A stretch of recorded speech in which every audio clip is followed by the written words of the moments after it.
Okay, good afternoon, everyone, again. So this week we have Bulent Sariyildiz as our speaker from Inria. Bulent is a doctoral researcher in the computer vision team at Naver Labs Europe and a team in Inria Rhone Alps. His research focuses on learning general-purpose visual representations under various forms of supervision. He received actually his master's degree from Bulent University in 2019, where he studied building data-efficient recognition models under the supervision of Dr. Cimbiş. So it's really nice to have Bulent here with us. The screen is yours, Bulent. Thank you so much.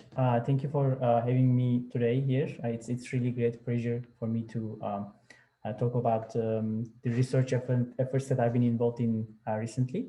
So today we will talk about learning from captioned images, self-supervised learning and generalization. So these they will mainly cover the three works that we did recently: learning visual representations with caption annotations, hard negative mixing for contrastive learning, and concept generalization in visual representation learning. So let's go. So supervised learning has improved many computer vision tasks, right? So for a given task, for the task that we want to tackle, we can collect images and labels and train our favorite neural network to perform this task, right? Task can be fine-grained object classification as in ImageNet, or task can be landmark classification, or it can be any other type of classification that we want to solve. So for to solve any task, in this paradigm, we can just collect data set and train a network. But this can be, this has some, this is not a scalable approach, right? Instead, we may want to pre-train general purpose visual representations by solving a proxy task, such that these visual representations learned by model generalizes to a variety of downstream tasks. So in this talk, I will discuss both parts. So we will talk about two proxy tasks to learn visual representations, and we will also talk about some suite of target tasks that are useful to measure the generalization properties of visual representations from some particular aspect. So in the first part, I will talk about learning visual representations from captioned images. So, so the goal is learning general purpose visual representations, right? And it turns out that supervised way of doing this on a fine-grained data set provides such transferable visual representations. But often obtaining, building such data sets is costly, requiring expert knowledge. For instance, here, these are the samples from ImageNet dataset, and it might be quite challenging for an ordinary human to classify those images correctly. So instead, we focus on reducing this annotation cost in visual representation learning, but still maintain the performance of supervised pre-training paradigm. So we noticed that images can also be described by some text, right? These textual descriptions can be regarded as side information and can be used to guide the representation learning process. So arguably, I mean, it might be easier to produce or to come up with a caption describing a particular part of an image, but such captions may not fully cover the entire scene in the image. So in that sense, we can regard them as weak annotations, weaker annotations like this. So in this work, we focus on learning from such image caption pairs. And we are motivated by this masked language modeling task that has shown great promises in natural language processing. So you may have heard, maybe you've heard of BERT model that uses this masked language modeling task as one of its pre-training tasks to learn language representations that work for a variety of downstream NLP tasks. So in this task, we are given a text, right? And we mask a part of this text, and we try to predict this masked part using a language model. And for our purposes, we want to extend this task so that we can utilize image caption pairs, right? To do this, we propose image conditioned version of this masked language model task. Here in this setting, we have image and caption pair. So what we do is we mask a part of caption, and we try to predict this masked token by using both image and the remainder of the caption, right? To do this, we encode this visual modality by a convolutional neural network, and we encode this textual modality by a language model, and we have some auxiliary modules to perform this masked token prediction task. So this task is quite challenging because we need to be able to encode efficiently both input modalities. This requires this multi-modal network to align the representations of the semantics that appear in both modalities, right? So to some degree, the representations, the visual representations for umbrella should align with the representations, textual representations of the umbrella. And moreover, this multimodal network should focus on the image regions corresponding to the masked token. So it should have an understanding of what might be masked in the caption and which area might be useful to predict this masked token. So to perform this task, we propose two multimodal architectures in the paper. And overall, we call them ICMLM, image conditioned masked language modeling task. So the first architecture is denoted by ICMLM TFM. So I will make a brief overview of the architecture. So what we do is we extract visual representations, right, from the image, and we remove this global average pooling at the end so that we have a list of visual features. And we also encode this textual caption using a language model, which is pre-trained in our experiments. And we obtain token representations. So what we do in this architecture is, so we employ a transformer encoder that contextualizes textual representations with visual representations, and then predicts the masked token by using this fused representation. So in this case, so what's important to note here is that when making this task prediction, both visual information and textual information is used. So we propose a second architecture where we have the same visual backbone and language encoder, but instead, but now here we have two different modules like pairwise attention and fully connected there. So what this overall module does is it predicts the masked token by using only the visual information, and it utilizes the textual information in order to weight these individual visual vectors. So in this sense, like we take the weighted average of the visual features to perform this masked token prediction, and this averaging depends on the information coming from the textual part. So as I said, I will just tell you this much about the networks, and now I'll provide you some experimental results. So how do we train these multimodal networks? So we train them on MS-CoCo. So in the paper we also show some experimental results where we train them on visual genome, but for the sake of this presentation, we will focus on only MS-CoCo, right? So we train them on MS-CoCo. There are 123 K images and one caption per image. And so in order to determine what can be masked in captions, we use third-party software like Spacey in order to determine part of speech tags in captions. And we take most frequent care of those like nouns, adjectives, and verbs, right? And then we evaluate the performance of our model on some target tasks, which include PASCAL VOC for object classification, and again, ImageNet 1K for object classification. So here I'm showing you some results where, okay, so how do we perform these evaluations? Once we train CNNs, so we phrase them, right? We extract visual representations on each data set, and we train linear SVMs for VOC, PASCAL VOC, and logistic regression classifiers for ImageNet 1K. And here I'm showing you the results of three models, like five models. 3 supervised classifier and 2 ICMLM models. Like supervised classifier trained on ImageNet with 1K labels and 1.28 million images.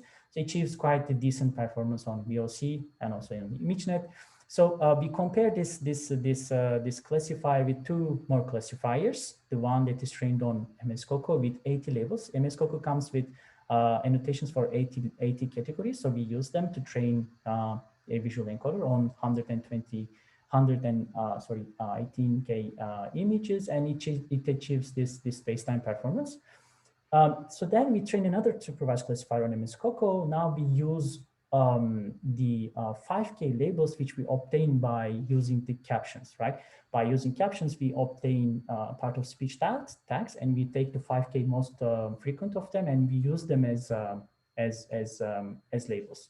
And we see that it improves this baseline score considerably. And finally, we look at this ICMLM's performance on MS-COCO. So now ICMLM uses the full sentences, and we see that the results are more pronounced, like the gaps with respect to the baseline that we have here are more pronounced, and ICMLM shows that it is indeed possible to learn from textual supervision, which is quite impressive for us. So we also see that this multimodal network is can learn to attend relevant image regions as a side product. Right here, I show you an image and a caption describing it, and also another image and another caption. And here we mask this child, and we see that model can attend to child, where child is, and it can also make some reasonable predictions. And here we mask a man, and it focuses on where man is. And when we change the mask token, now the train is masked, and the predictions and the visual attention is consistent, like coherent. And here we mask a dog, and we see that the attention focuses more on the dog. Right. So to conclude, like in this first part, I presented you ICMLM. It is a proxy task to learn visual representations using image caption pairs. On overall, we see that ICMLM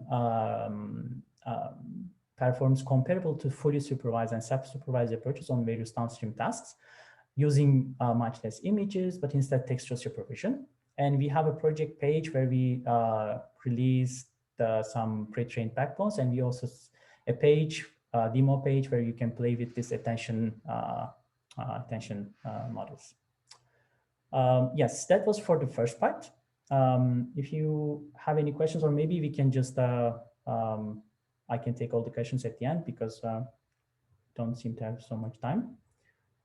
Should I move to the second part? Maybe we can move on. Okay. That's better. So in the second part, I will discuss synthesizing hard negative examples for contrastive learning. So yes, here our focus is still to pre-train general purpose visual representations. And now we look at the other extreme in reducing this annotation cost, where now our focus is to learn from annotation-free images. So which basically means that we want to learn visual representations by using no supervision. So self-supervised learning essentially tries to learn transferable visual representations using no annotations. So here we in this research line, we are interested in formulating a proxy task which relies only on input data to learn certain visual priors that are useful for various downstream tasks. In the literature, we see many self-supervised learning tasks, and it has been quite popular over recent years. So for the sake of this presentation, I will divide them into two groups, generative predictive ones and contrastive ones. For the first group, we see really interesting ideas, the really clever ideas to learn visual representations, such as predicting the context information of a particular image patch, or colorizing a grayscale image, right? At the time, they have showed promising results, and there are many more such approaches like predicting rotation information, or like inferring class labels by running an unsupervised learning algorithm on top of features, right? But I will not go into the details of the first group. but I will focus on the contrastive learning part now. So what is contrastive learning? So imagine, contrastive learning is about making positive and negative pairs, right? So positive pair is constructed by using images that belong to the same identity. And negative pair is constructed by images that belong to different identities, right here. So what we do, we map them to embedding space and we try to pull the positive pair together and push away the negative pairs. So in supervised, if we know which identities these images belong to, then it's considerably easy task, right? We can make more positive and negative pair and solve for minimizing some classification loss. But it is not straightforward for self-supervised case because we don't know the identity of each image, right? What do we do to infer, make a positive and negative pair in practice is the following. So we have an image and we apply a random data augmentation to make a positive pair. So we assume that this transformation doesn't change the semantic identity of the image, and we can treat this pair as a positive pair. And yeah, what we do, so we map them to the embedding space. So we denote one of them as Q and the other one is key. And this make a positive pair. And all the other samples in our image collection makes negative pairs, negative samples. So we can then make a negative pair by pairing this Q with another negative sample, right? So essentially, then we can train our model by this loss function proposed in CPC, which is called InfoNCE. So what this loss essentially does is it makes a classification task, like classifying a positive pair with respect to all the negative pairs. So what we do, we take a positive pair score by taking the dot product between Q and key. And we take the negative class scores. We obtain negative scores by taking a dot product between Q and all the negative pairs, all the negative samples, right? So this is essentially the softmax concentric loss, where we treat this key as the class embedding of the positive class, and all the other samples, negatives, as distinct classes in our vocabulary, right? In this loss function. So essentially, we take all the negatives from some negative Q, and we try to optimize this loss. It's important to question in contrastive self-supervised learning where the negatives come from. So I will show you two examples. The first one is SimClear. So in SimClear, so SimClear is a recent method proposed by Google. So in that method, so what we do is we take like a batch of samples. We have a batch of samples, and each sample in this batch can be considered as a positive, and all the remaining ones can be considered as negatives, right? So in SimClear, so the negatives come from the same batch. Sorry.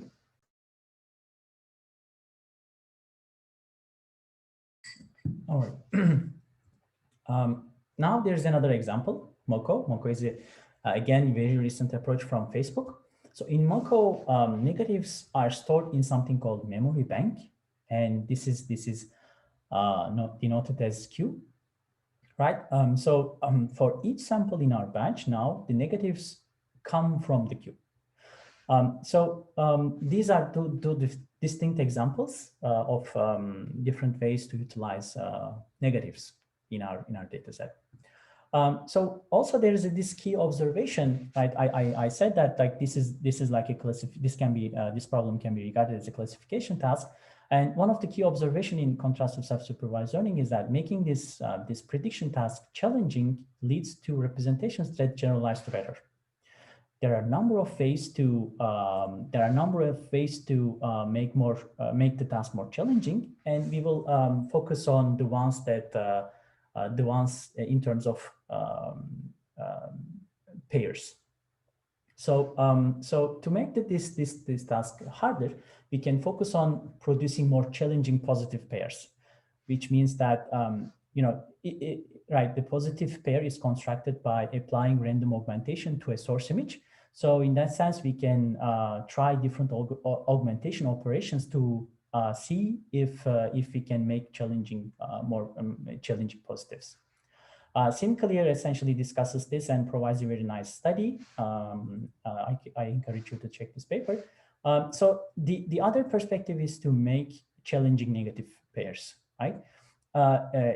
But how do we do that? So essentially, the negative pairs come from the data set, right? Negative pairs are the ones are different samples in our data set, and SimClear essentially, in order to get more challenging negatives, SimClear tries to increase the batch size, right? There is huge batch sizes like 4K, which is quite challenging in terms of training a network.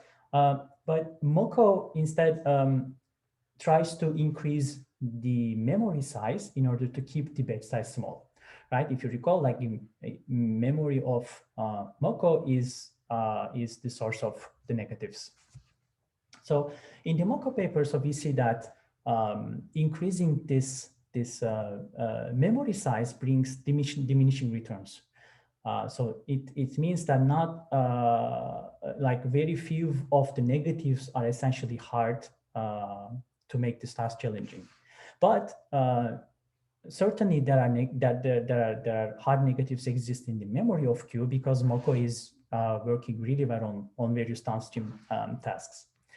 So then we propose to synthesize. Right, we know that there are hard negatives in the queue, so we synthesize. We propose to synthesize more hard negatives by using the hardest ones in the memory, on the fly in the feature space. So what does it mean? So we take we determine the hardest negatives for a queue for a queue query. Sorry. The query is Q is where we store the negatives. So we take the hardest negatives in the queue with respect to query, and we take their convex combination to synthesize more hard negatives. And we also experiment with taking the convex combination of query with a positive sample. So essentially, we propose two ways to produce negatives. One by taking the convex combination of negatives, and the second one is taking the convex combination of query and a negative sample. So by doing this, we can produce more hard negatives to make this prediction task more challenging. So we call this approach Mochi. And Mochi has three parameters. First is how many hardest negatives to use. The second is how many hardest negatives in the query in the queue to use. How many points to synthesize by mixing two negatives, and how many points to synthesize by mixing the query with a negative. So we trained this Mochi our model on ImageNet, and then measure its transfer learning performance on various downstream tasks. I will show you a subset of the results. Here I'm showing a bit complicated table. So it's divided into three parts. For self-supervised learning methods, it's been observed that training self-supervised models for more epochs leads to better visual representation. So we compare 100 epoch pre-training, 200 epoch pre-training, and 800 epoch pre-training. And we show ImageNet classification results. Let's look at them first. So we see that Moco doesn't show performance gains over. Mochi doesn't show performance gains over Moco. So I forgot to mention that. So we built Mochi on Moco. So we are essentially using the same code base, but we are during training we are synthesizing more negatives and making this Q bigger, right? So Mochi, as I said, Mochi doesn't show performance gains over Moco V2. So we believe that this might be due to the bias induced by training with hard negatives on the same data set as the downstream task. So essentially, what we see is like we can retain the performance of MoCo on image classification. So when we, when we compare Mochi to MoCo over downstream task, we see that especially for 100 epoch training, we see consistent and significant gains over MoCo, indicating that Mochi helps the model to learn faster. And we see that these gains on the object detection task are consistent even after 200 epoch or 800 epoch training. And overall, these gains are consistent across many hyperparametric configuration. You can see the paper for a really nice validation study. Overall, what we see is that like when we compare Mochi to the supervised pre-training paradigm, we can see that like there is a roughly 4-point increase in average precision on PASCAL VOC for object detection. So I would like to also mention another experiment that we performed to understand how Mochi learns its representation space. So there is this uniformity alignment scores proposed by Wang and Isola in ICML last year. So essentially, alignment score amounts to like average distance between representations of the same class. And uniformity is defined as the average distance between all embeddings, right? So essentially, we want this alignment score to be like both like higher alignment means like class samples from the same class are pulled together, and uniformity essentially means samples from samples can cover the embedding space more uniformly. And when we do this analysis, we see that like let's first compare supervised and MoCo. Like supervised achieves really high alignment score and low uniformity score. So MoCo is a self-supervised method, and it improves the uniformity, while its alignment is not as good as the supervised case. But what we see is Mochi even Mochi increases the utility of the space by spanning the space more uniformly. So although these results should be taken with a pinch of salt, because like we don't essentially know what happens in like 2K dimensional space and what this scale, if this scale is significant, but still this is a metric, and we see that Mochi is able to expand the space, utilize the space even more. So yes, to conclude, Mochi is a more challenging proxy task over to synthesize hard negatives for contrastive learning. It shows consistent gains over state-of-the-art MoCo for transfer learning to other tasks, and it facilitates faster learning. We see like 1% AP over MoCo V2 on PASCAL VOC when pre-training for 100 epochs. So we also see that Mochi matched the supervised pre-training performance after 100 epochs on MS-CoCo. So Mochi also provides better utilization of the embedding space, which is measured by the uniformity scores proposed by Wang and Isola. So we have a project web page where you can find some pre-trained models. And so this was the second part. Now I'm moving to the third part.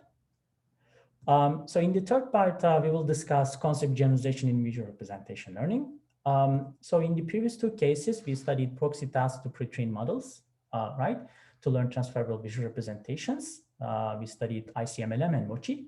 So now we focus on the downstream tasks, right? So we focus on particular aspects, like we focus on measuring the quality of visual representations.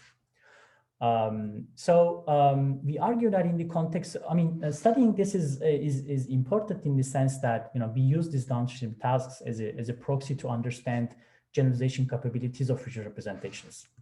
So, right, in the context of computer vision, generalization has multiple dimensions, right? There's generalization to different domains, from natural to sketch images, and vice versa. And there's generalization to different tasks, right? From recognition to detection or segmentation.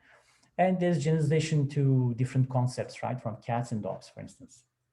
And in this work, we would like to study downstream tasks in the eyes of concept generalization. So let's look at a bit what has been done to evaluate the performance of models, like to evaluate each of these dimensions. So ideally, we would like to perform, to evaluate the quality of visual representations, like we should perform all vision tasks out there, but it is intractable. So therefore, we need to to provide good proxies. We need control setups to evaluate each of these dimensions carefully.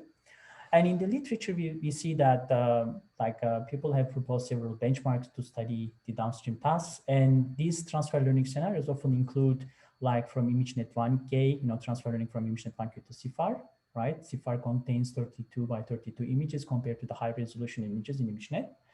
And SVHN, for instance, contains house numbers in Google Street View images, so which is a bit different class distribution compared to the fine-grained, categories in ImageNet 1K. So there's places, which is used to do scene classification, which is again a bit different compared to the iconic images of ImageNet 1K. And there is MS-COCO or PASCAL VOC that is used for, downstream tasks, for instance, object detection and segmentation.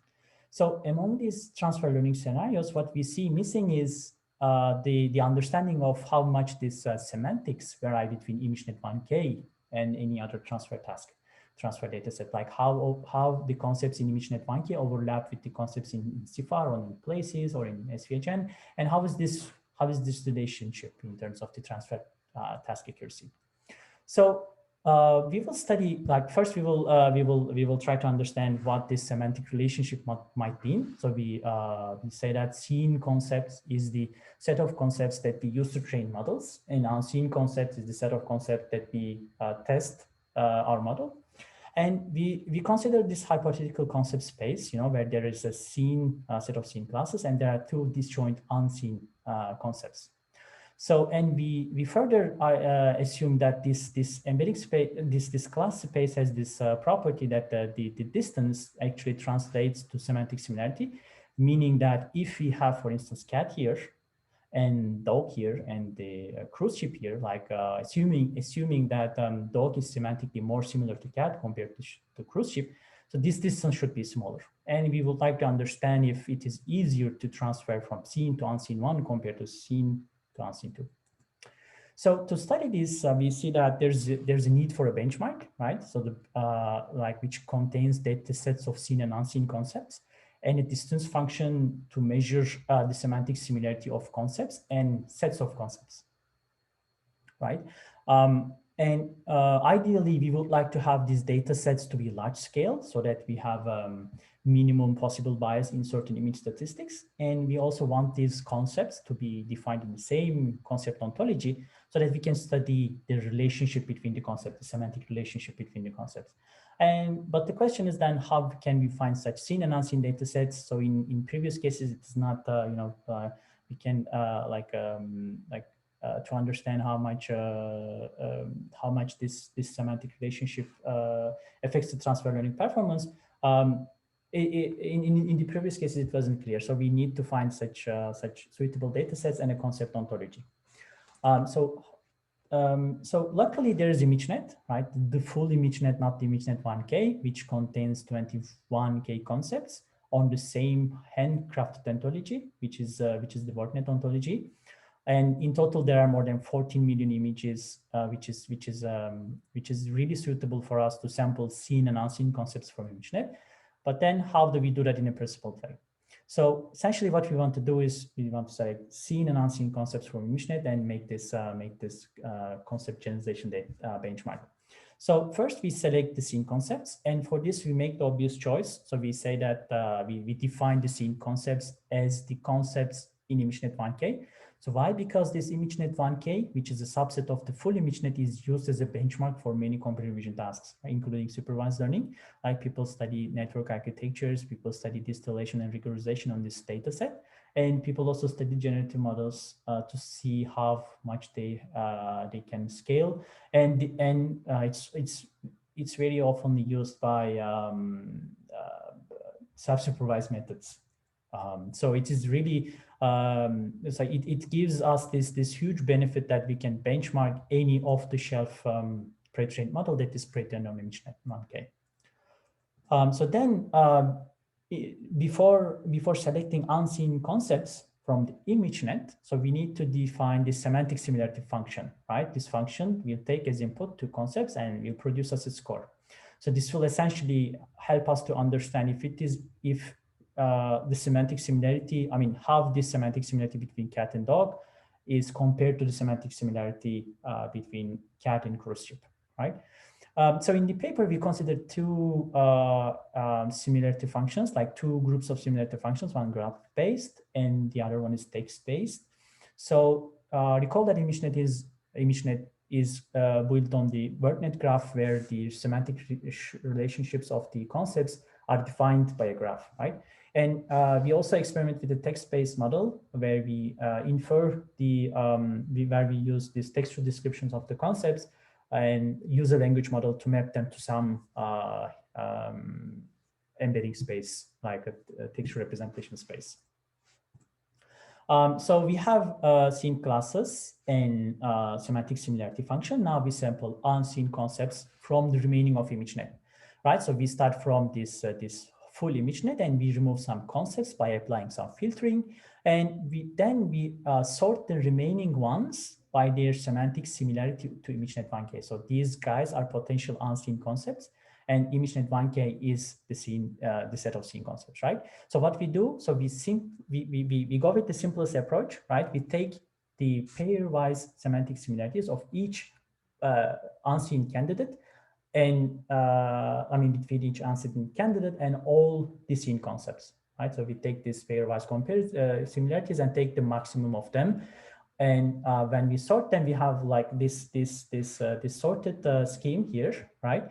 And we divide this sorted array into 5 groups by having some gaps between the groups, and we call these groups as concept generalization levels. So each level contains 1,000 classes, and they are defined that they are semantically less and less similar from ImageNet 1K. On the left, you see the most similar one. On the right, you see the least similar group level.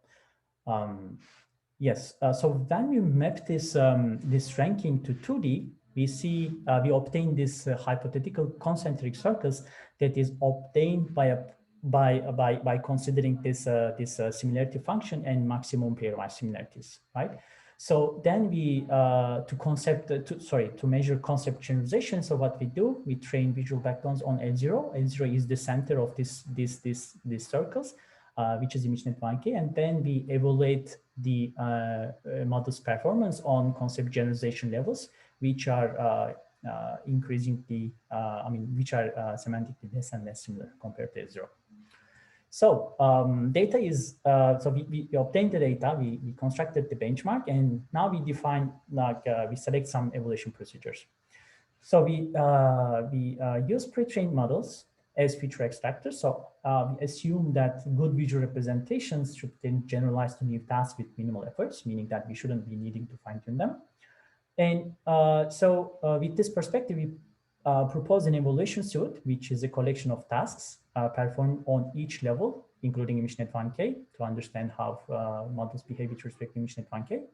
And what we measure is that we measure generalization to unseen concepts, right, by linear classifiers. This is a many-shot case where we measure the resilience to the semantic space between seen and unseen concepts. And we measure generalization to unseen concepts by few-shot classifiers, which essentially measures how fast each method can adapt to new concepts, right? We also study topology of feature spaces, like how the embedding spaces are structured from clustering or uniformity and alignment perspectives. But I will show you a limited. I will show you some of the evaluations in this presentation. So first of all, so we considered in our experiment, we considered several models, like we benchmarked them. These are recent state-of-the-art representation learning algorithms, and we tested them on our benchmark. So we considered 2 types of approaches, supervised and self-supervised, right? Supervised guys has access to the images in labels in ImageNet 1K, sorry. And we considered again, like we considered ablating this pre-training data set. Like concretely, we have three supervised approaches evaluated in the benchmark: supervised classifier, semi-supervised one that is first pre-trained on YFCC 100 million, and then fine-tuned on ImageNet 1K. And we considered semi-weakly supervised approach, which was pre-trained on Instagram with 1 billion images approximately, and then fine-tuned on ImageNet, right? So then for self-supervised, we considered a number of approaches, including SimClear and MoCo that I just mentioned in my previous slide. And we also considered Buyol and Suave. Buyol is an interesting approach with training with non-negatives, and Suave is also interesting. It's an online clustering method. It's self-supervised, and it proposes this multi-scale cropping, which we believe might affect the concept generalization. So first I will show you the few shot results, and so on each concept generalization level. So you see the top line accuracy of each method. And overall, what we see is that performance of all models monotonically decreases as we move from ImageNet 1K to L5, right? So this means that this from L1 to L5 transfer learning becomes increasingly harder. And we say that this observation grounds the remainder of our study, and now we go deeper in understanding this plot, right? So first we transform the y-axis, right? It was top one accuracy here, and now it is top one accuracy relative to supervised, meaning that we draw each model with respect to its relative performance to the supervised classifier on each level. And we see that like pre-training on bigger data set helps in doing better on concept generalization levels. So then we compare supervised with self-supervised methods, and we see that, you know, on ImageNet 1K, supervised model is superior. However, like as we go from ImageNet to L5, like in the end, especially L5, all self-supervised methods are able to outperform the supervised classifier.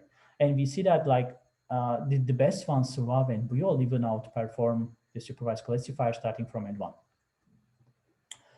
So even like when we compare Suave with the semi-supervised classifier, we see that Suave challenges them on L5. So it's pretty interesting because pre-training on this approximately 1 billion images, and of course like the models is fine-tuned, but still Suave is able to compete with these semi-supervised ones. So it's really, therefore, like evaluating this concept generalization is really important to understand this concept shift from the source data set. So then we again transform this y-axis to understand how much each model loses its performance compared to its performance on A0. A0 is ImageNet 1K. So to do and when we do this, we see that Suave here is the one that degrades most gracefully, and supervised classifier is the one that degrades least gracefully, right, losing roughly 35% of its performance. So with that, I conclude this linear classification experiments, and I will briefly also mention some few-shot experiments. I have some 3 minutes, I guess. So these results are now even more complicated, but we will focus on some of the interesting ones, right? So first, So first we compare MoCo and SimClear. So like we said that they have similarities and differences. Like you know, they are both instance discrimination methods, but MoCo has this memory, whereas SimClear uses negatives in the same batch. And so we see that this MoCo is able to outperform like SimClear significantly on semantically similar concepts on extreme low data regimes. Although SimClear is able to match or outperform MoCo when enough data is provided. So when we this is interesting in the sense that, I mean, so one of the reasons that might happen is indeed the memory, where you know, the MoCo for each training iteration, MoCo simulates this one versus all training, you know, for each for a query, all the samples in the negative on the samples in the queue are negatives. So this might be helping Moco to learn better, indeed, better like class prototypes in the embedding space. So when we compare Moco to Suave, we see that Moco is still like a better choice on semantically similar concepts. Here, I forgot to mention the labels, ImageNet 1K, L1, and L5. So for the whole range, you can see the paper. And so what we see is, again, Suave, when provided enough data, outperforms Moco, but Moco seems to be challenging still. Moco seems to be seems to compete with even Suave on low data regimes. And now, so we compare Suave to Buol and see that Moco, so Buol is also better than Suave on low data regimes, on semantically similar concept sets. And this makes us question the multi-scale cropping in Suave, which might be degrading the performance on modeling class prototypes on semantically similar concepts. So we have many more evaluations. Please see the technical report, right? So we perform like a clustering analysis and uniformity and alignment analysis. We also study the transformation of the embedding spaces prior to classification, and they provide, again, interesting insights on the representation learning methods. So to conclude, so we proposed in this work concept generalization, which is the ability of recognizing unseen concepts, right? Given the representations are learned on seen ones. And we proposed, so we discussed concept generalization, and we proposed ImageNet COG, right? Which is a benchmark for evaluating concept generalization. So seen concepts in ImageNet COG is actually ImageNet 1K classes, and unseen ones are sampled from the full ImageNet. And they are organized in levels, right? And these levels are increasingly challenging in terms of concept generalization. And we provide some extensive evaluations of state-of-the-art models on ImageNet COG.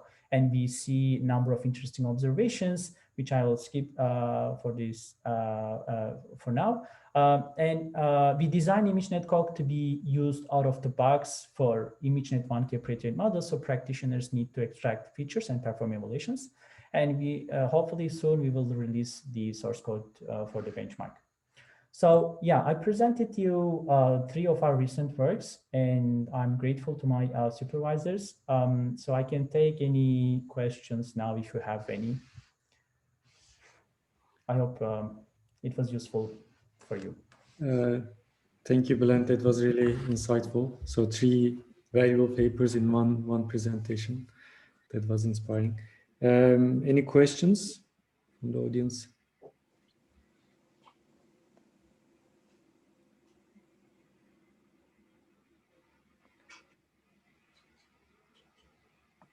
Gökberk? We always talk.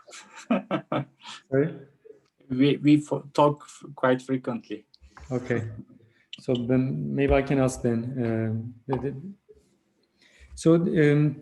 Are there studies that somehow try to integrate more inductive bias like disentanglement or hierarchy among concepts into the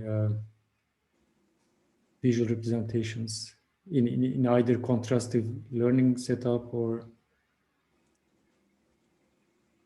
For contrastive learning, so I mean, for self-supervised contrastive learning, I'm not aware of any such works.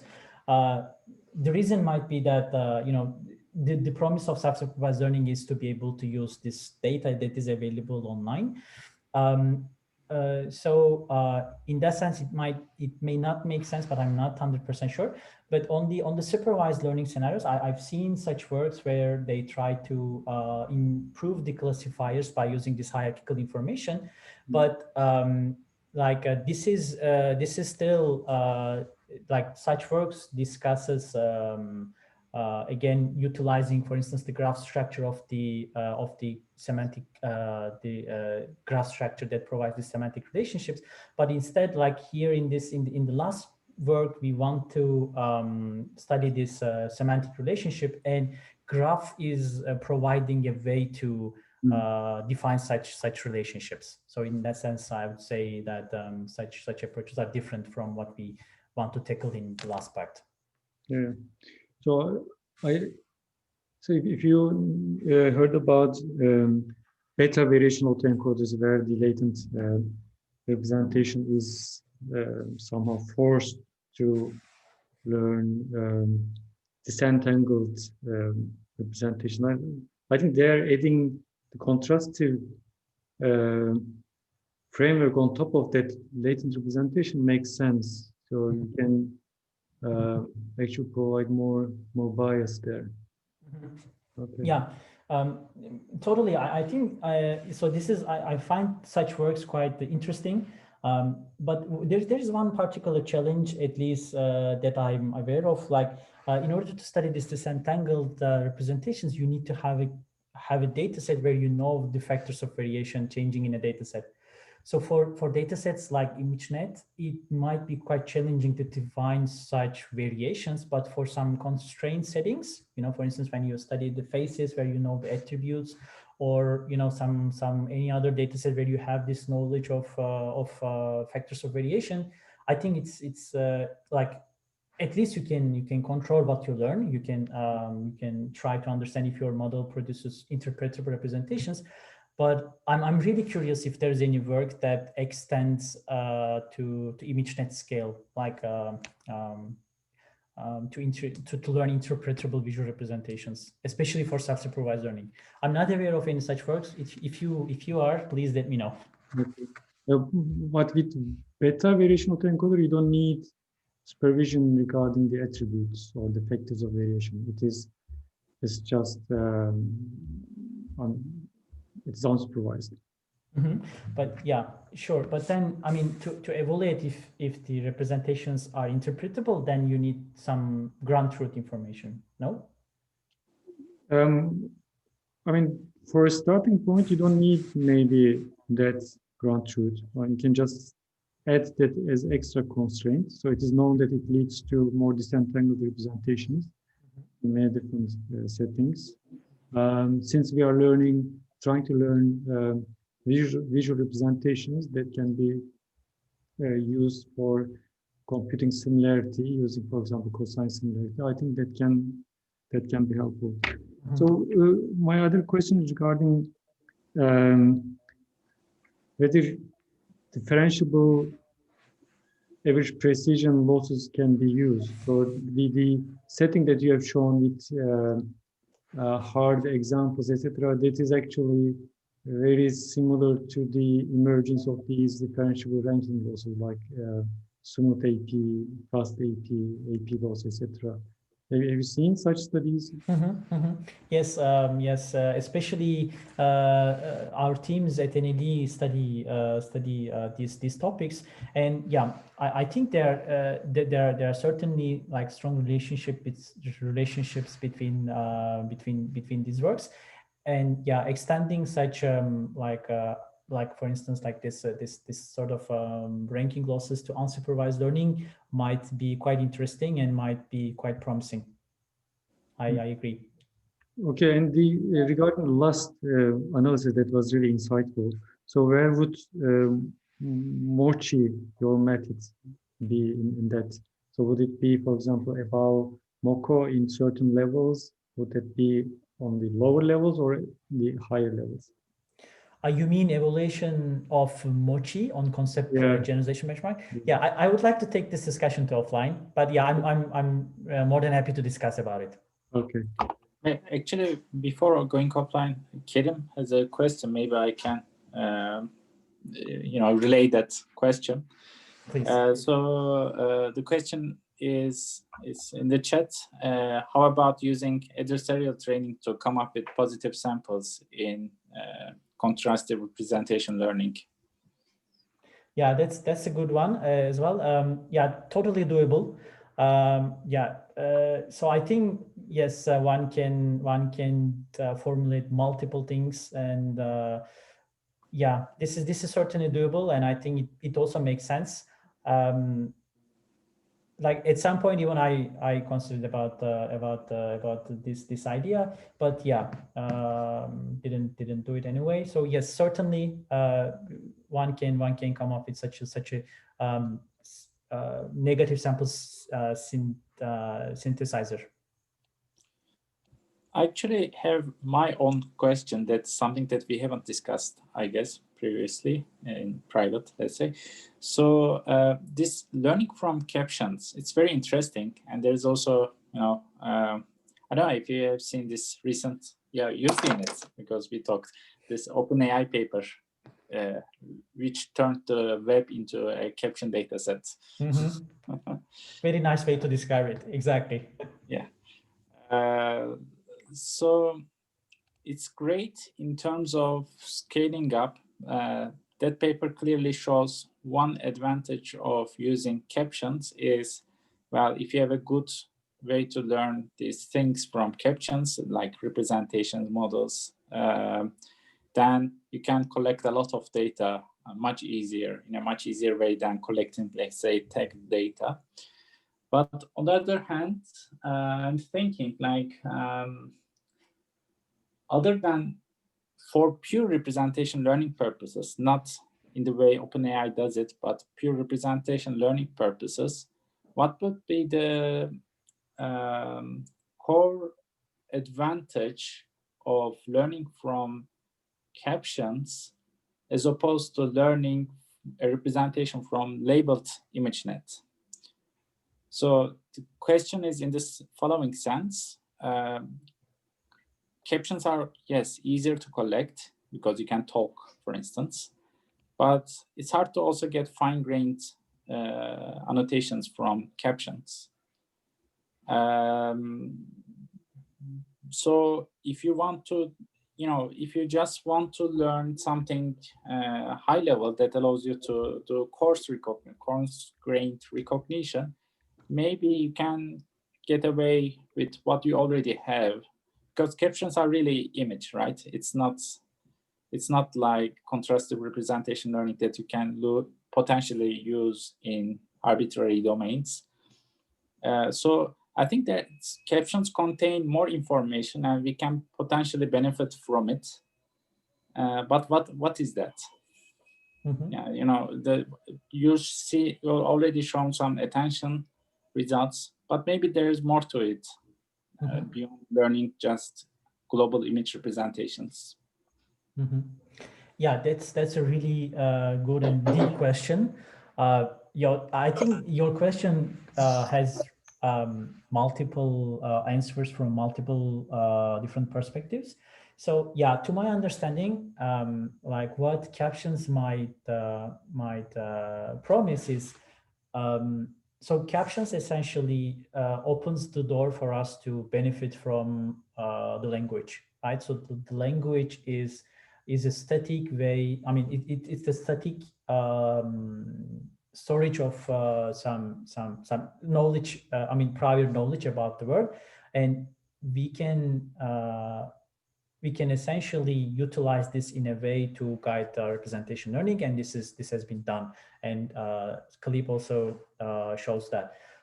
So what, like, but as you said, like these captions, although they can be easier to I mean, it can be easier to produce a caption for an image, but the granularity of your caption might be limited. Like in a caption, for instance, you may not probably talk about like finer details of objects in an image. Like I showed you some caption images, and you know, you don't describe probably the fine-grained details of the bus or of some person, like its gender, its age, its hair color and stuff.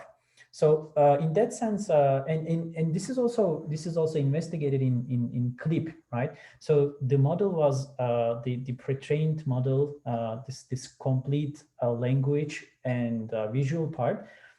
We're able to do quite well on zero-shot recognition tasks, although we can question it. But yeah, they showed great promises on zero-shot classification, task transfer and stuff. But the model were unable to, the language part were unable to produce really good class prototypes for fine-grained classes, right? For instance, when you work on burst data set and stuff, I don't really remember the data sets that they experimented, but they made this observation that language part wasn't able to provide really finer details about certain concepts.